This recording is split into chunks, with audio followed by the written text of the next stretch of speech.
போடியில் ஓபிஎஸ்க்கு கஷ்டம்தான், தொகுதியை மீண்டும் கைப்பற்றும் அதிமுக.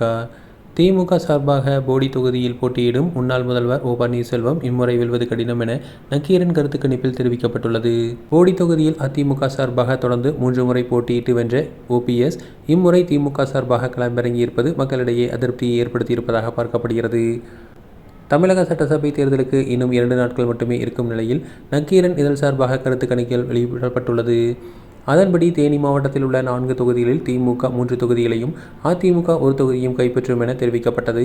ஆண்டிப்பட்டி தொகுதியில் திமுக 45%, அதிமுக 39%, தவேக 10% வாக்குகளை பெறும் என கூறப்படுகிறது.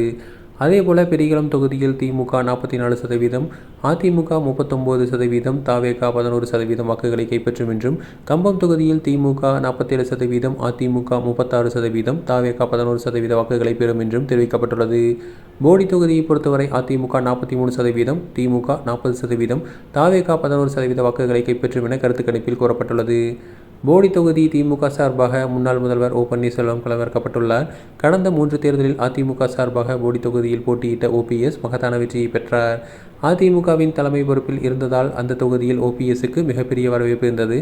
ஆனால் 2 மாதங்களுக்கு முன்பு ஓபிஎஸ் திமுகவில் இணைந்தார்.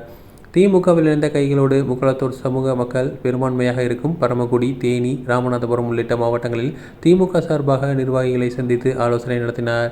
சட்டசபை தேர்தல் அறிவிப்புக்கு பின் ஓபிஎஸ் போடி தொகுதியில் தீவிரமாக பணியாற்றி வருகிறார். அவருடன் மகன் ரவீந்திரநாத் இணைந்து பிரச்சாரம் மேற்கொள்கிறார். இருந்தாலும் இரட்டை இலை சின்னத்தில் போட்டியிட்டு வென்றுவிட்டு இம்முறை உதயசூரியன் சின்னத்தில் களமிறங்கியிருப்பது அப்பகுதி மக்களிடையே பேசுபொருளாகி இருக்கிறது. அதேபோல கடந்த தேர்தலிலும் தேனி மாவட்டத்தில் இதே 3 தொகுதிகளையும் திமுக கைப்பற்றியது.